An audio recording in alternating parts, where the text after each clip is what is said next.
This is the Jack Murphy Podcast. Here's your host, Jack Murphy. John, I am very excited today. The big blue phallic symbol company, Amazon, delivered yesterday.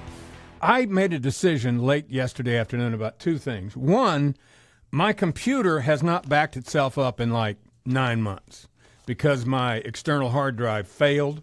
That normally happens around your age. Yeah, and so I found one on Amazon for $39. It's a terabyte, and it's the size of my wallet.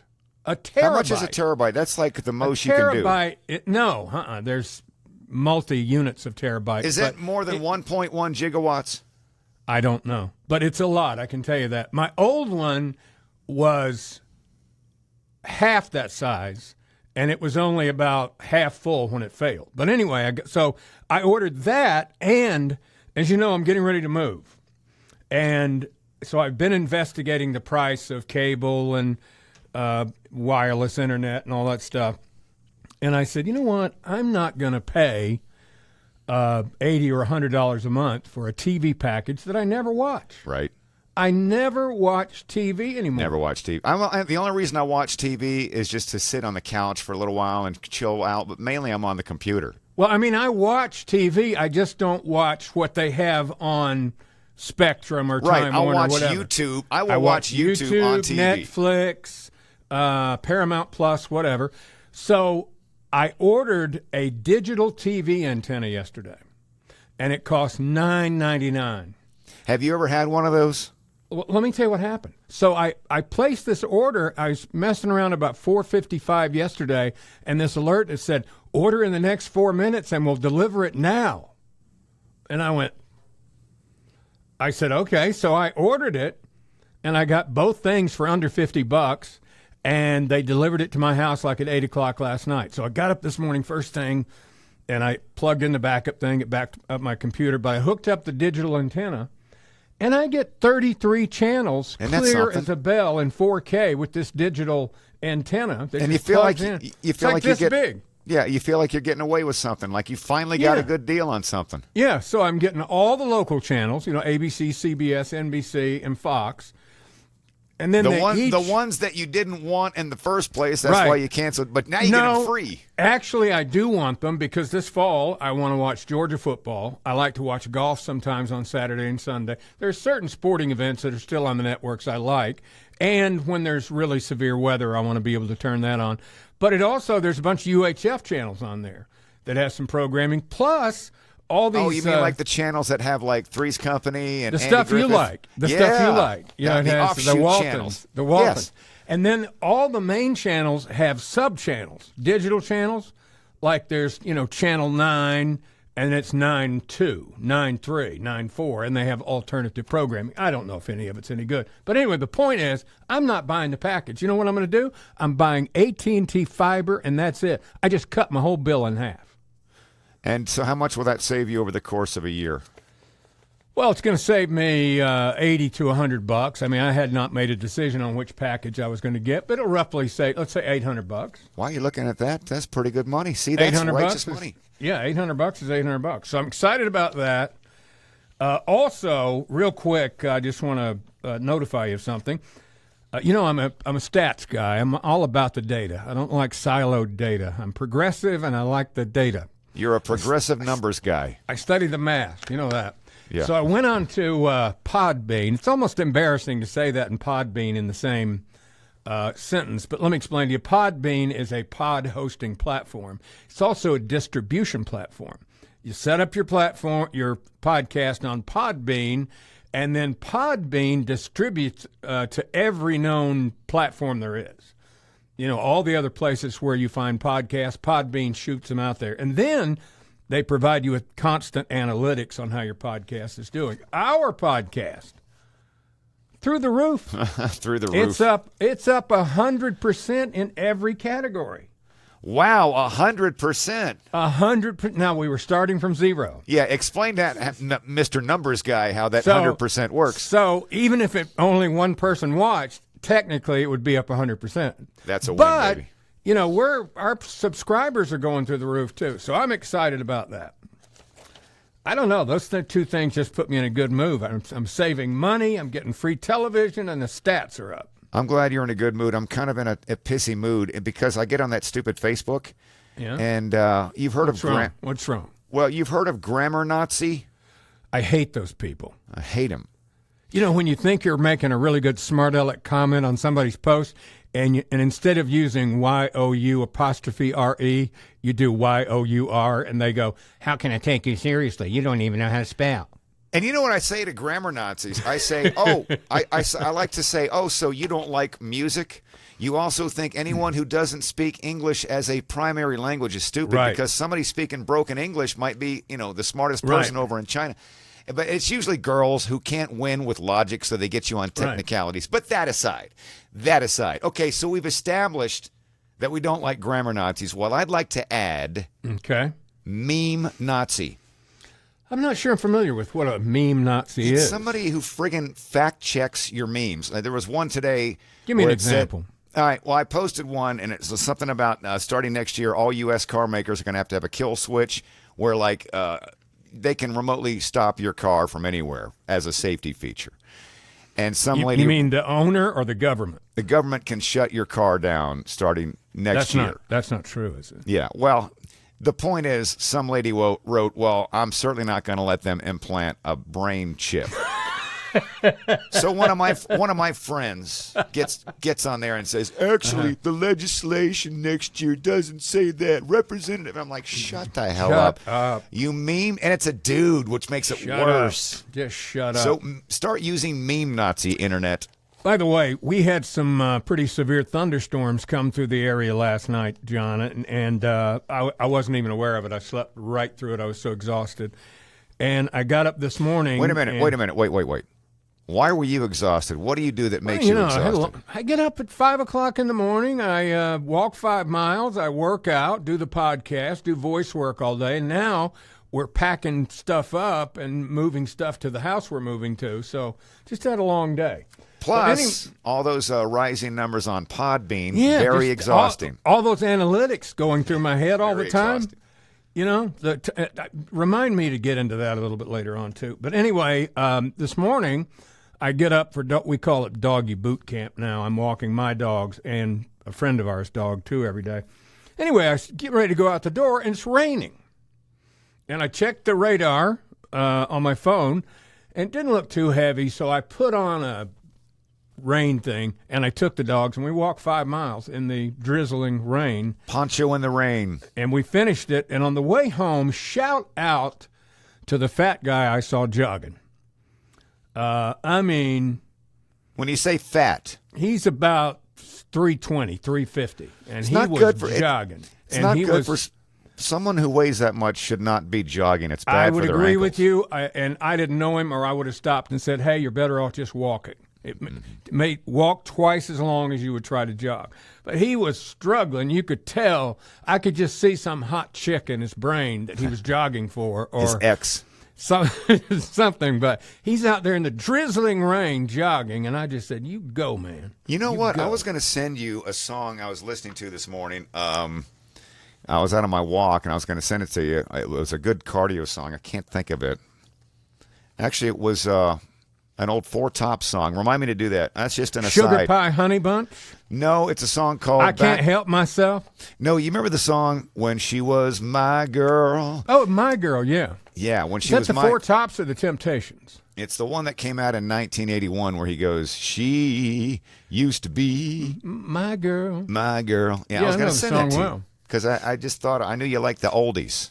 Well, not really. I mean, I like some of the hits, but no, not really. Well, I knew you liked that era for some reason.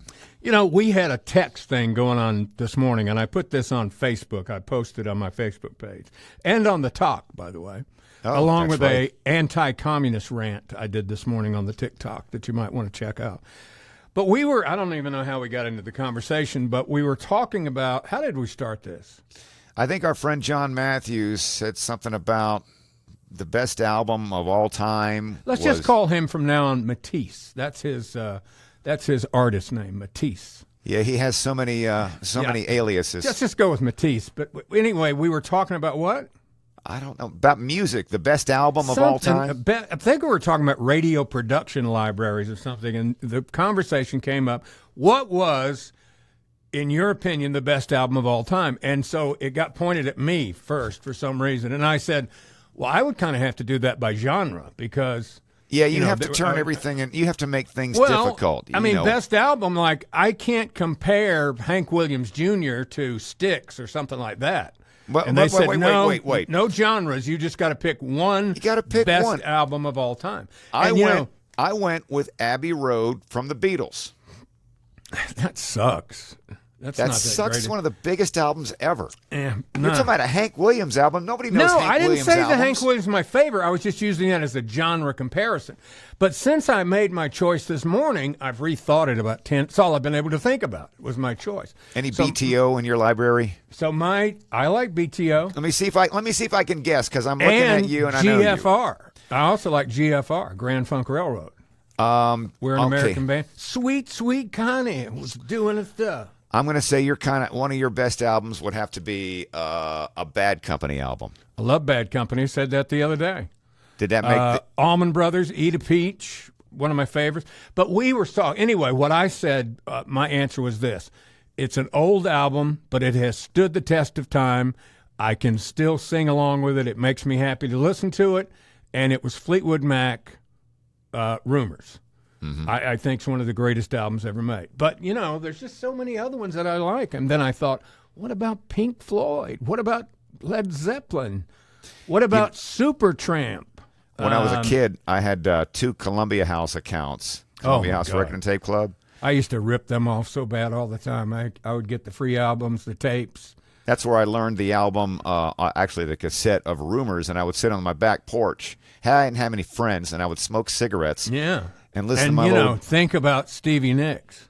And my song on that, my favorite member of Fleetwood Mac is Christine McVie. So when she does Songbird. Rest in peace. Yeah, when she does Songbird, that's the one that gets me. Did I tell you about the time that I went to Mick Fleetwood's place in Hawaii? No, I don't recall that.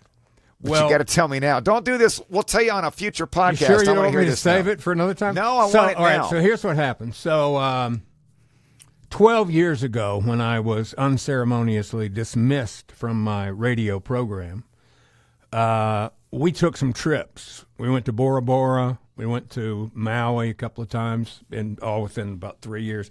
Anyway, we were staying at this really nice hotel in Maui, and they had a concierge level, John. So in your room, you could go out of your room, and every morning and every afternoon, they opened up this big room, and they had free food and booze. Like in the morning, they had bagels and eggs and bacon and, everything you could want for breakfast. And then they shut it down. And at 4, they opened it up again, and they would have all kind of food, and they had free wine and beer and mixed drinks. And you're looking at the ocean there in Maui. It was incredible. Sounds nice. So anyway, we're talking to this other couple that's there, and I'm still Facebook friends with the female of this couple. She and the guy were boyfriends. They broke up. But she lives in L.A., and we started talking and everything, and we saw them every day. And so they said, hey, y'all want to go with us tonight? And I said, where are you going? They said, we're going to see Mick Fleetwood play at his bar. And I said, Mick Fleetwood has a bar? And they said, yeah, right down the street in Lahaina. It burned down, by the way, during the big fire that they had, last time in That's Hawaii. Right. I remember him talking about that. So anyway, I said, sure, we'll go. And so we get a cab and we go, and it was expensive. All right? I'm going to tell you right now, it was expensive. So the way the bar's set up, it's 2 levels, and on the upper level, it's kind of open air. And we sat up there, and it was kind of L-shaped, okay? So, L-shaped like this. Well, our table was right Yes, past I am familiar with the concept of the L. L. My point is, our table was right past the L. So we paid all that money, and I kind of had to do this to get a glimpse at the stage, even kind of get up and... What kind of music happens? Is it just a bunch of drum solos? No, so here's what happened. So they build it up. Oh, and then the waitress comes to the table. And I'm talking this was a lot of money.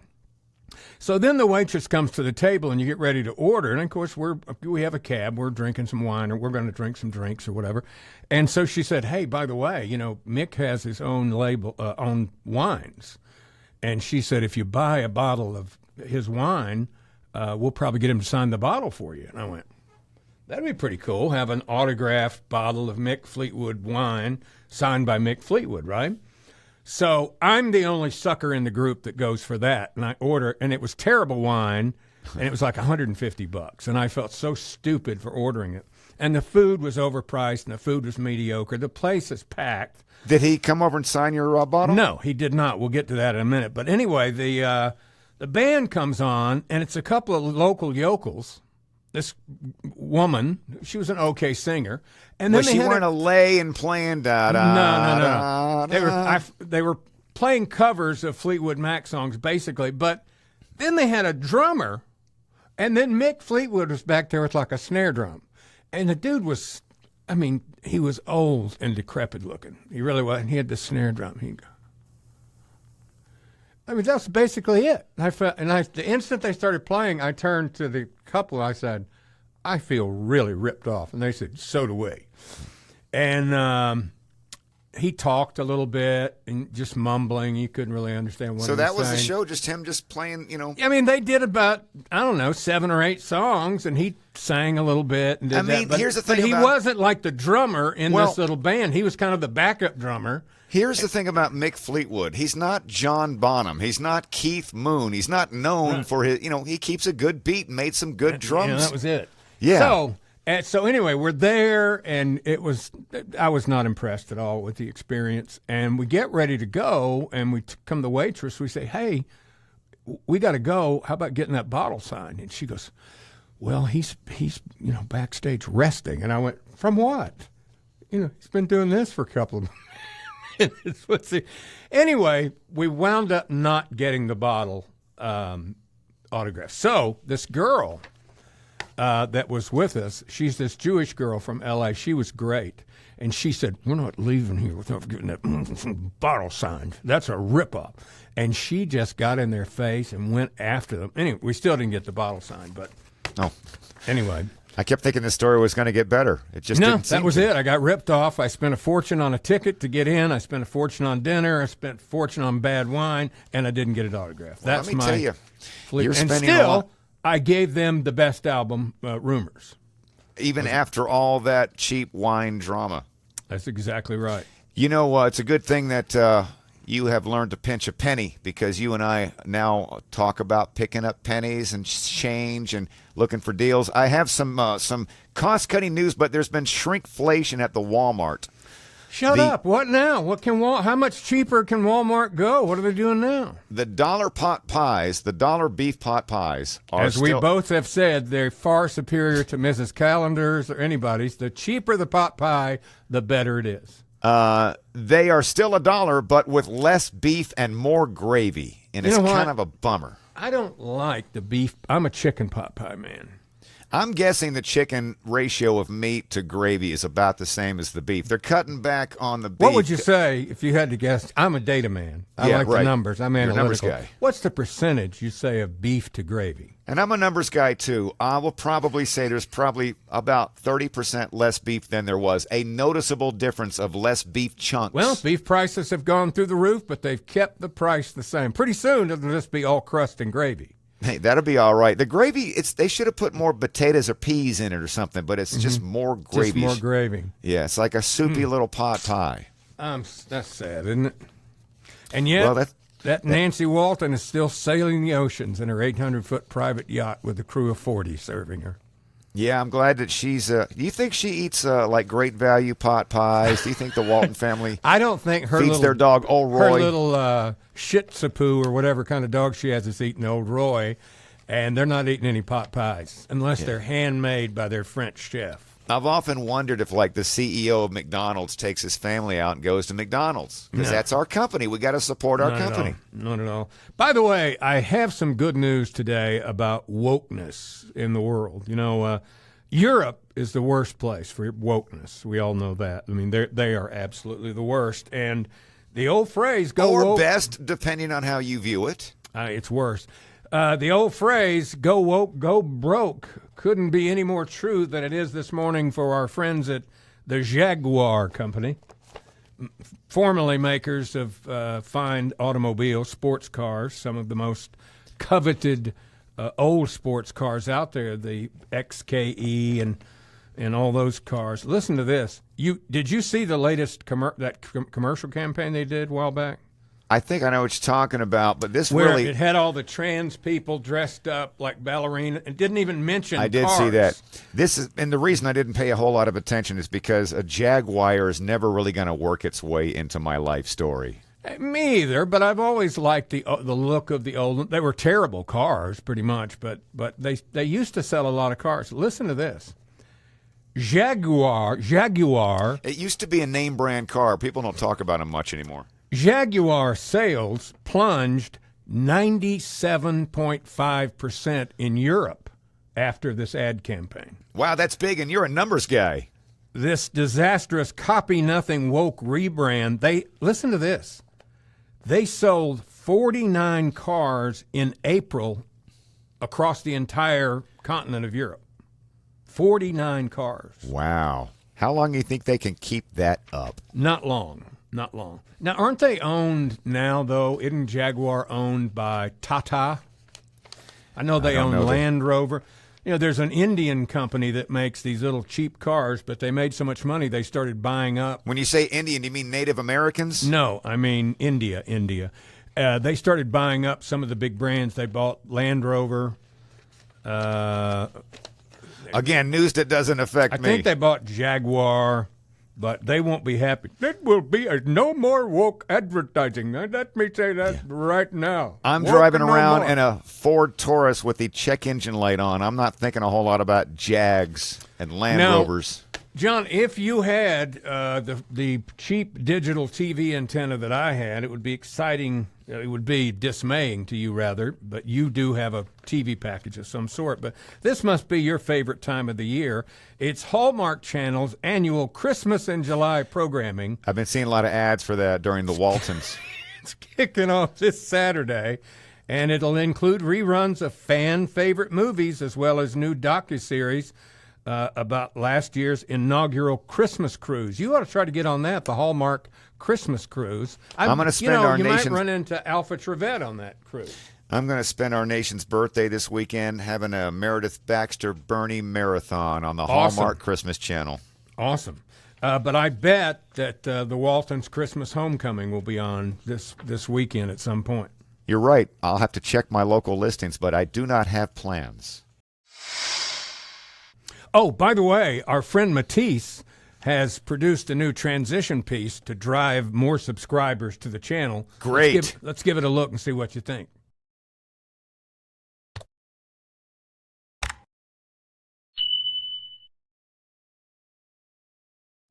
Do you think it's a little wimpy sounding, a little girly? I said the same thing. I said it's the bell. You know, the bell's got to be a little more manly. You got to have a manly bell. Yeah. And so I sent that to him. About an hour later, he responded with this.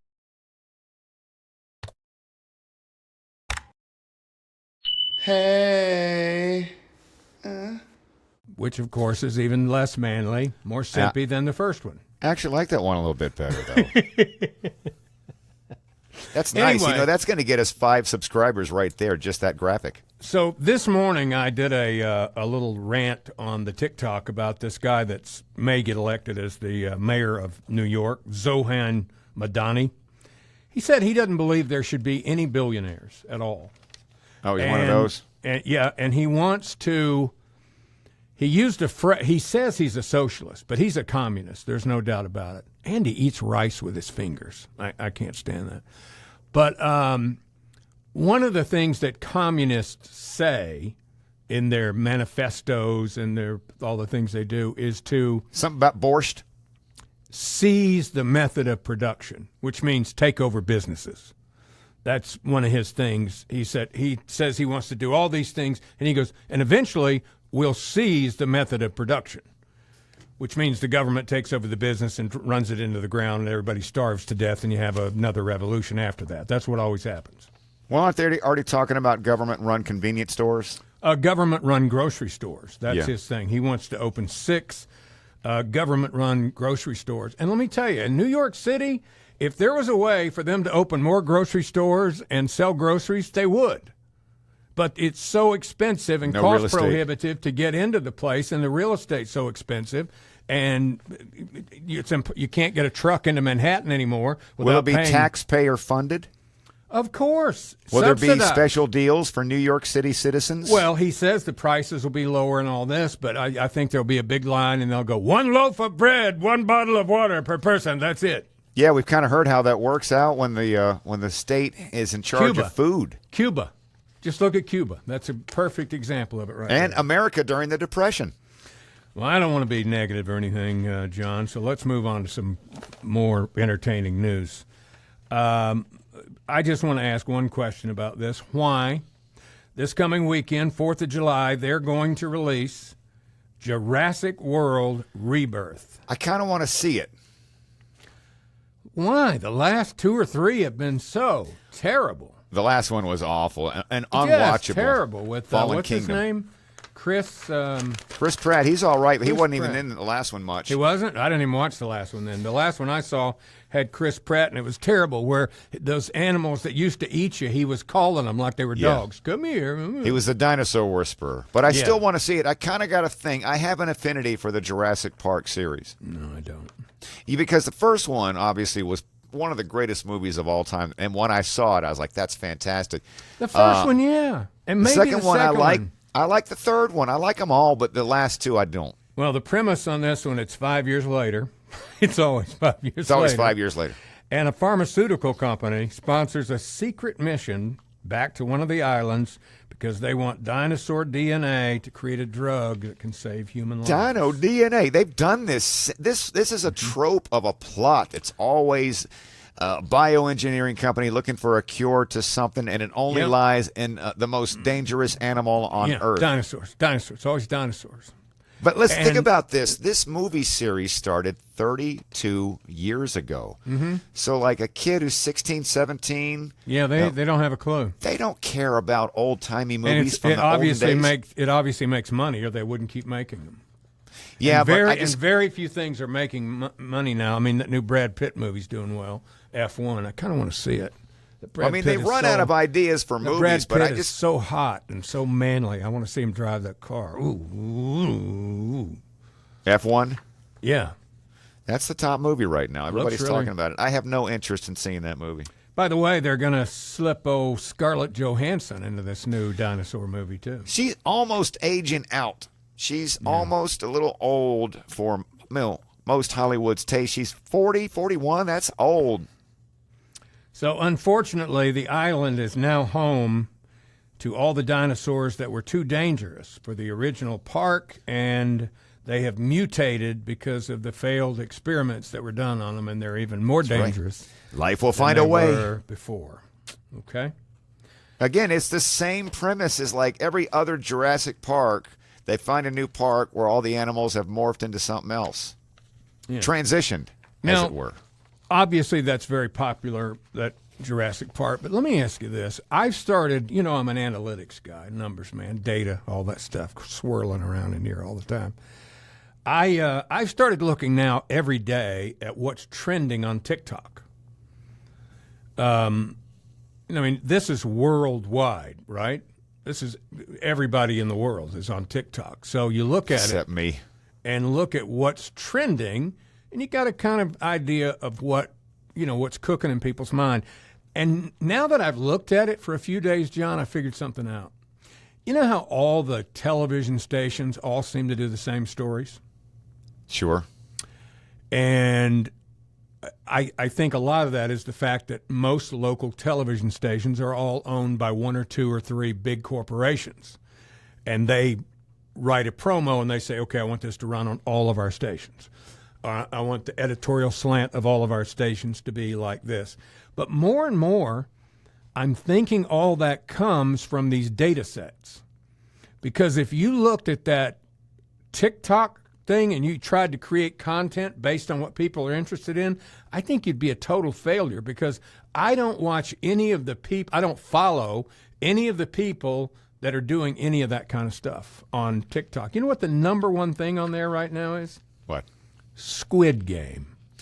Season 3, I'm aware, is just dropped on Netflix or something. I've never seen it, and we're so fragmented in the world now. Mm-hmm.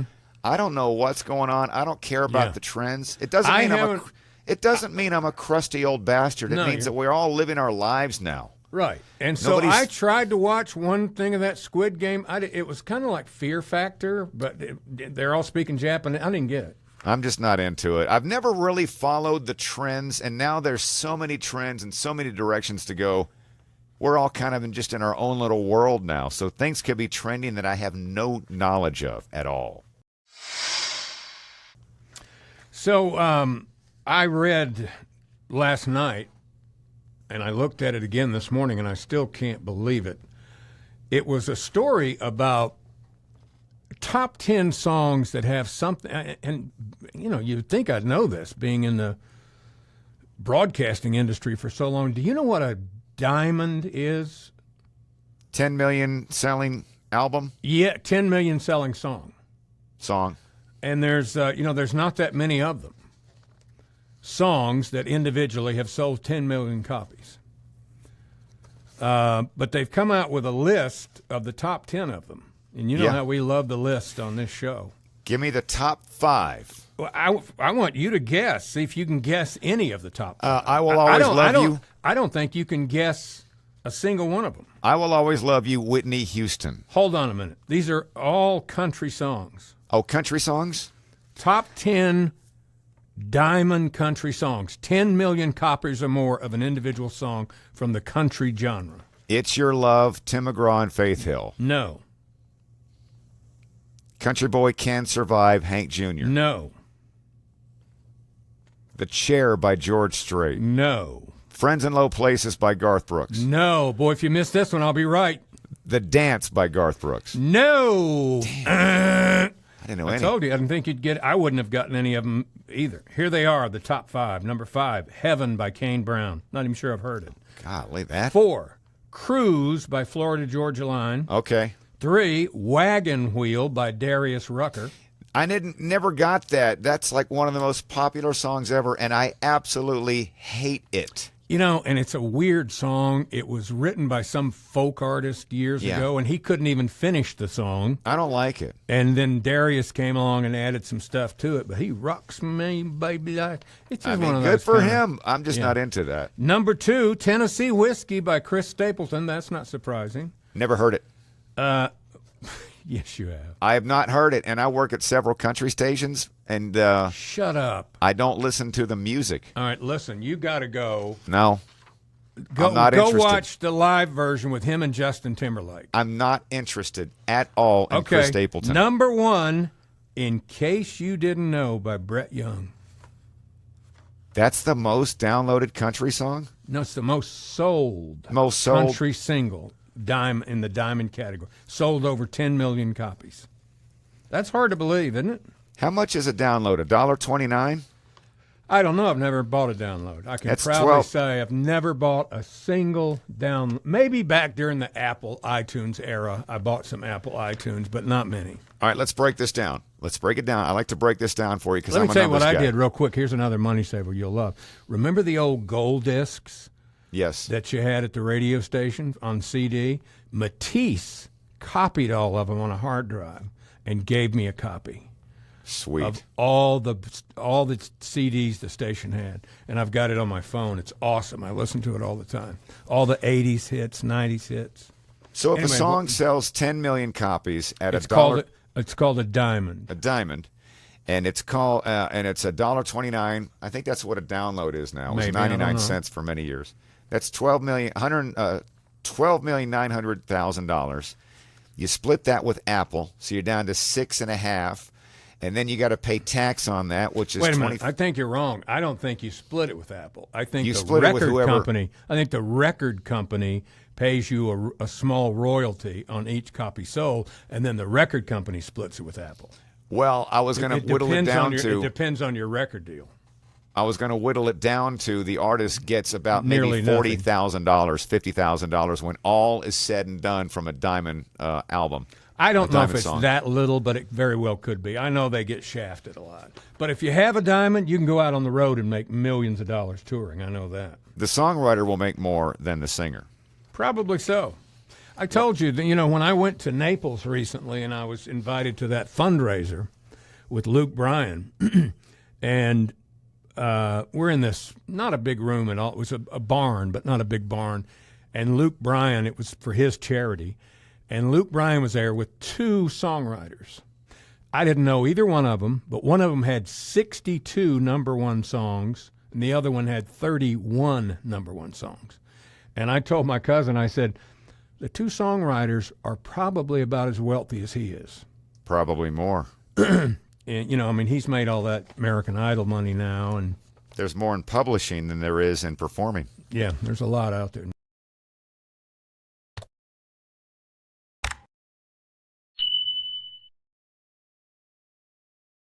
John, you're always complaining about money and, how tight everything is and living next door to Kawanda.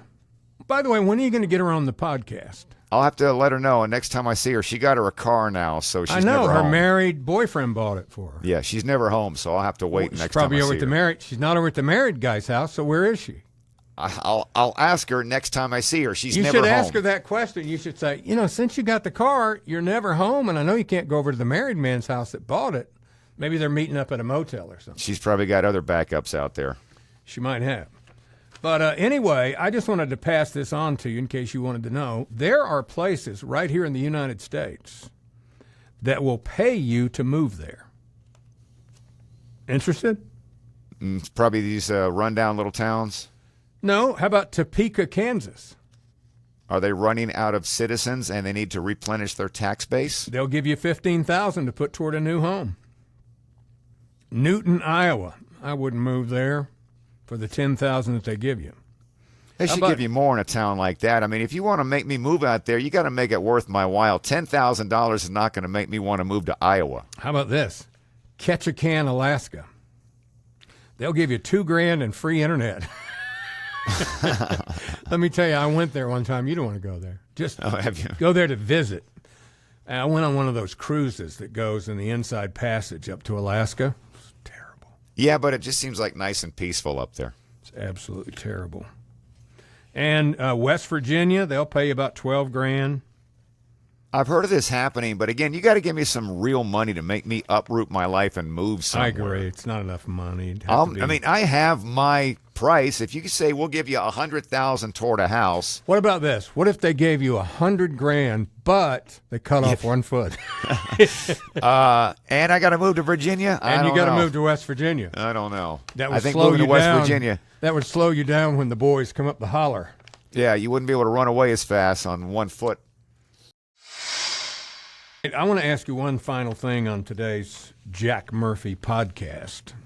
Now, I have heard this for a long time from UPS drivers.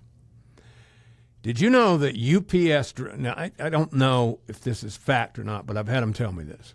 Because I heard about it and I asked a UPS driver and he said, yeah, that's true. Did you know that UPS drivers are not allowed to turn left? No.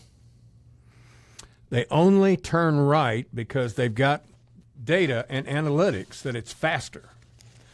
In other words, if they try to I turn... knew they were doing that during the gas, when gas prices went up. They started figuring out the best way to save gas was to make a bunch of rights. So anyway, this professor at Penn State, he's decided that more cities should have bans on left turns at intersections. And I don't like it because now, here in Charlotte, getting into places, they make it impossible. If it's a new place, they have all those road barriers that block the middle of the road. And you can't can make a only go left here. Yeah, and you can't, when you're going out, you can only go to the right. You can't go to the left. And Yeah. I They make it impossible to break traffic laws. It just makes me angry. That's all.